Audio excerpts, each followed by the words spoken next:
Hello students, welcome to the class. तो चलिए आज हम स्टार्ट करेंगे एनसीईआरटी सॉल्यूशन डिस्कस करेंगे हम साइक्लोन वाले चैप्टर का। तो प्लीज़ ध्यान से सुनिएगा। मैं ये डॉक्यूमेंट आपको गूगल क्लासरूम में भी प्रोवाइड करवा दूँगी, ठीक है। आपको अगर ये डॉक्यूमेंट यहाँ पर क्लियरली ना दिखाई दिए तो आप मुझे सुन सकते हैं और साथ ही साथ ये वर्ड डॉक्यूमेंट गूगल क्लासरूम में ओपन करके देख सकते हैं। तो question number 1, fill the missing word in the blank spaces in the following statement. आपको फिल इन द ब्लैंक्स करना है। फर्स्ट है wind is what? Wind is moving air. Second है winds are generated due to uneven heating on the earth. हमने पहले भी पढ़ा था कि जो विंड जनरेट होती हैं वो कैसे जनरेट होती हैं? Uneven heating on the earth. Third है near the earth surface warm air rises up. हमें पता है कि हमेशा गर्म हवाएं ही ऊपर की तरफ उठती हैं। Whereas cooler air comes down. हमेशा ठंडी हवाएं क्या होती हैं? नीचे बैठती हैं। Air moves from a region from high of the pressure to the low pressure. Air हमेशा कैसे मूव करती है? From higher pressure region to lower pressure region. Second question है suggest 2 method to find out wind direction at a given place.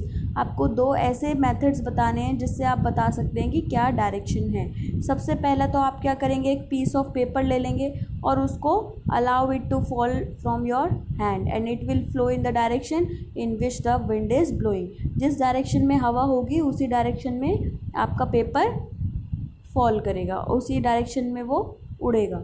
Second है you can also use a wind pane and which help to accurate wind direction। आप wind pane use कर सकते हैं और उससे एक accurate wind direction का पता लगा सकते हैं। थर्ड क्वेश्चन है state 2 experiences that made you think that air exert pressure। तो आपको 2 कंडीशन बतानी है जिसमें आपको पता चले कि एयर exert a pressure।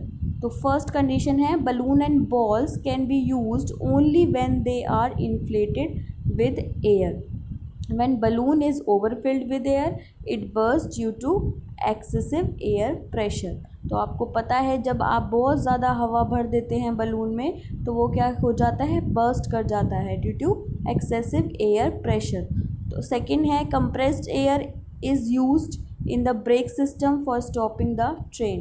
तो हमको पता है कंप्रेस सिस्टम यूज़ किया जाता है to stop the trains. Next question है you want to buy a house, would you like to buy a house having window but no ventilator? No, ventilator is very much necessary because if we need a fresh air, if we need a healthy house to live in, we need a ventilation. So the air circulation is not there in such houses if there is no ventilation and hence no fresh air is there, because warm air rises up and goes through the ventilator and fresh air comes in through the windows. That's why we need the ventilation. Next question है explain why holes are made in hanging banners and hoardings. Air exert a pressure. Due to this pressure banners and hoarding flutter and torn when wind is blowing fast. Holes are made in the banners and hoardings so that wind passes through the holes and they do not become loose and fall down. तो holes किस लिए बनाए जाते हैं? Air pressure को maintain करने के लिए, ठीक है। तो नेक्स्ट क्वेश्चन है how will you help your neighbours in case cyclone approaches your village town. तो आप कैसे अप्रोच कर सकते हैं अपने नेबर्स को जो कि जहाँ पर साइक्लोन आने की संभावना है या साइक्लोन आने की वार्निंग है। सबसे पहले I will make them aware of cyclone forecast and warning services. उसके बाद rapid communication of warning to the government agency. आपको गवर्नमेंट एजेंसी से कनेक्टेड रहना चाहिए और हम मूव करना चाहिए to the safer place. Construction of cyclone shelters in the cyclone prone area. तो आपको साइक्लोन शेल्टर एरियाज़ में जाना चाहिए जहाँ पर साइक्लोन ना आ सके। Helping them to shift essential good domestic animals etcetera to safer places. तो आपको क्या करना चाहिए?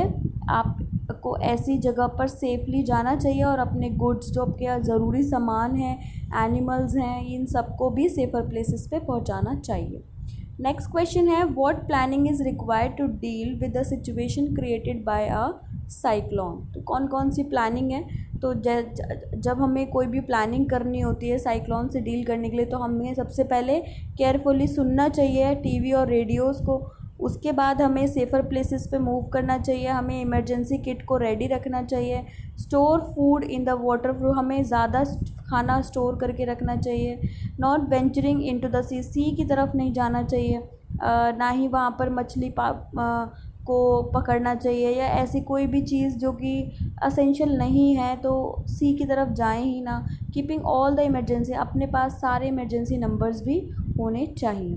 नेक्स्ट क्वेश्चन है which one of the following places is unlikely to be affected by cyclone. ठीक है, कौन सा सबसे कम ऐसा प्रोन टू एरिया है जहाँ पर साइक्लोन होने की संभावना सबसे कम है।